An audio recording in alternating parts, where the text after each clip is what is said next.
जी हाँ, इस बार शनिवार को मार्केट ओपन रहेंगे। शनिवार यानी 1 फरवरी को बजट डे के कारण एक्सचेंज ने स्पेशल ट्रेडिंग सेशन का आयोजन किया है। इस बार सैटरडे को होने वाली ये जो ट्रेडिंग है, इसके अंदर मोस्टली जो डोमेस्टिक रीजन्स होंगे वही मार्केट को इन्फ्लुएंस करेंगे, क्योंकि सैटरडे को ग्लोबल मार्केट्स बंद रहते हैं। तो हमारे यहाँ बजट में आने वाली प्रोविजंस के कारण ही मार्केट ऊपर नीचे होगा। बजट, इलेक्शन आउटकम और ऐसे कुछ जो बड़े इवेंट्स होते हैं, उन इवेंट्स के मौकों पर ही हमने देखा है कि मार्केट पार्टिसिपेंट्स का बहुत ज़्यादा पैसा या तो लगता है या बनता है, बिकॉज इस दिन बहुत ज़्यादा मूवमेंट होती है और वो मोमेंटम को कर्व करने के लिए एकदम से मंडे को मोमेंटम नहीं आ जाए, इसीलिए शनिवार को स्पेशल ट्रेडिंग सेशन रखा गया है। तो कुछ बातें हम ध्यान रख लेते हैं जनरल पर्सपेक्टिव से, और कुछ मेरे एक्सपीरियंस के साथ मैं आपको बातें शेयर कर रहा हूं, तो उन बातों को अगर आप ध्यान में रखेंगे तो ऐसे बड़े दिन जो है ना, वो आपके बिना किसी आपको नुकसान के चले जाएंगे, या कम से कम नुकसान आपको होगा। क्योंकि हम यहाँ पर नॉर्मली रिस्क मैनेजमेंट और पोजीशन साइजिंग की बात करते हैं। तो सबसे पहली बात, हमारे को हमारी पोजीशन साइजिंग बहुत कंट्रोल में रखनी है। स्पेशली जब भी हम ऐसे बड़े दिन के ऊपर जाते हैं तो हमारे को 100% फुल्ली इन होके नहीं जाना होता है। यानी हमारे पास अगर 100 रुपया है तो हमने 100 रुपये नहीं लगाना है, हमारे को बहुत छोटी अमाउंट लगानी है, 20-25 रुपये तक ये लगा के रखना है। बिकॉज यहाँ पर एक चीज हमें हमेशा रिस्क ये रहेगा कि अगर मार्केट ऊपर चला गया तो हम उस एंटिसिपेशन में बहुत बार पूरा पैसा लगा के बैठते हैं ताकि हमारा एक ही दिन में जैकपॉट लग जाए, लॉटरी लग जाए। लेकिन ऐसा होता नहीं। हमने पिछली बार जब गवर्नमेंट बनी थी तब भी हमने देखा था, मार्केट उसके बाद में ऊपर भी गई, लेकिन मार्केट में ऊपर जाने से पहले इतनी ज्यादा वॉलेटिलिटी दिखाई कि सारी पोजीशंस कट जाती हैं। और पोजीशन डेरिवेटिव सेगमेंट का एक रूल है कि पोजीशन कट गई मतलब आपका लॉस बुक हो गया। मार्जिन के कारण या एक्सपायरी के कारण, किसी भी कारण से अगर आपकी पोजीशन कट हो गई, दैट मीन्स आपका लॉस बुक हो चुका, आपको दोबारा से पोजीशन बनानी पड़ेगी। सो ऐसे मौकों पर हमारे को हमारा रिस्क मैनेजमेंट बहुत अच्छे से इस्तेमाल करना चाहिए, क्योंकि रिस्क मैनेजमेंट का मतलब ही ये होता है कि जब रिस्क अराइज हो रहा हो तब हम उसको एसेस करना है, आने से पहले एसेस करना है। दूसरी बात, ऐसे मौकों पर नॉर्मली लोग बहुत ज्यादा लीवरेज लेके काम करते हैं। होता क्या है कि ऐसे मौकों पर वॉलेटिलिटी इतनी ज्यादा होती है कि वो लिवरेज और वॉलेटिलिटी के अंदर राहु केतु का संबंध है। मतलब अगर आपने वॉलेटिलिटी बढ़ाई है तो लिवरेज आपका कम से कम होना चाहिए, अदरवाइज एक दूसरे के दुश्मन है ये। और वॉलेटिलिटी तो वैसे भी ट्रेडर्स का ग्रेवयार्ड होती है। तो मतलब अगर बाजार में वन साइडेड मोमेंटम नहीं है तो हमारे को ट्रेडिंग एक्टिविटी कम रखनी चाहिए। ऑब्वियसली हम लोग अभी आजकल डेरिवेटिव में काम करते हैं या एमटीएफ में काम करते हैं, तो हमारे को हमारी पोजीशंस जो है ना वो बहुत ही मैनेज्ड रखनी चाहिए। मैनेज्ड मीन्स जितना हमसे बस की हो सके उतना ही काम करना चाहिए, ज़्यादा नहीं करना चाहिए। क्योंकि लिवरेज ऐसे बड़े मौकों से पहले तो जितना हो सके कम या जीरो करके चलना चाहिए।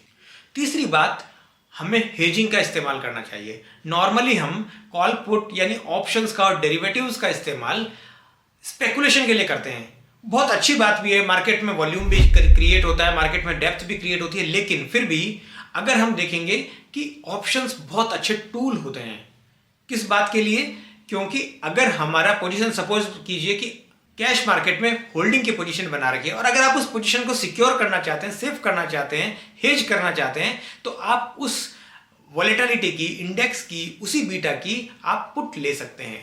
यानी कि आप अपनी पोजीशंस का इंश्योरेंस कर सकते हैं। ये बात जरूरी नहीं है कि आपने इंश्योरेंस किया तो आपको फायदा ही होगा, लेकिन आपका लॉस हमेशा लिमिटेड रहेगा। ये एक बहुत इंपॉर्टेंट बात है, क्योंकि अगर हमने लॉस को मैनेज रखा, कंट्रोल में रखा, तो पोजीशन मार्केट में हम कभी भी कमा सकते हैं। लेकिन अगर हमारा लॉस बड़ा हो गया तो हमारे को कमाने के लिए कैपिटल खत्म हो जाएगी हमारी। तो ये बहुत इंपॉर्टेंट बात है, हमें ऑप्शंस का इस्तेमाल हेजिंग के लिए करना चाहिए। इसके अलावा ऑप्शंस की बहुत सारी स्ट्रेटेजीज है जो हेजिंग की स्ट्रेटेजीज, यानी अगर आपने फ्यूचर्स में बाई पोजीशन बनाई है तो हमारे को पुट ऑप्शन के साथ में उसको हेज करना चाहिए। अगर हमने फ्यूचर्स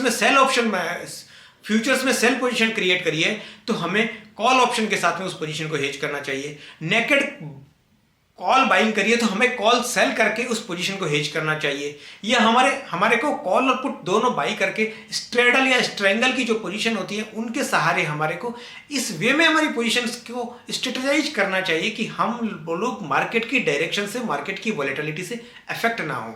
ऑब्वियसली हमने देखा है कि जब भी मार्केट में ऐसे बड़े डे आते हैं उससे पहले प्रीमियम्स हाई हो जाते हैं, विक्स बढ़ जाता है। लेकिन जो ही कल बजट स्टार्ट होगा, बजट का स्पीच स्टार्ट होगा और बजट स्पीच खत्म हो जाएगा, मार्केट को एक डायरेक्शन मिल जाएगी, एक डिसाइसिवनेस मिल जाएगी मार्केट को, उसके बाद में वो प्रीमियम मेल्ट होने लग जाएंगे। क्योंकि प्रीमियम जो अभी बढ़ेंगे, जो विक्स बढ़ेगा, उसके पीछे सिंपल रीजन है, क्योंकि वॉलेटिलिटी बढ़ रही है, अनसर्टेनिटी बढ़ रही है। अनसर्टेनिटी के कारण ये वो मोमेंटम आ रहा है। सबसे फाइनल बात, if you cannot handle this volatility, यदि आप इस वॉलेटिलिटी को हैंडल नहीं कर सकते हो तो please remain out of the market. 1 दिन 2 दिन 5 दिन काम नहीं करेंगे तो कुछ फर्क नहीं पड़ेगा, लेकिन हमारी कैपिटल को बहुत हार्म होने से बच जा सकते हैं हम। और अगर हमने पैसा बचा लिया तो हमने पैसा बना लिया। उम्मीद करता हूं ये बजट डे, ये बड़ा वाला दिन जो है, ये आपके लिए बहुत अच्छा रहे।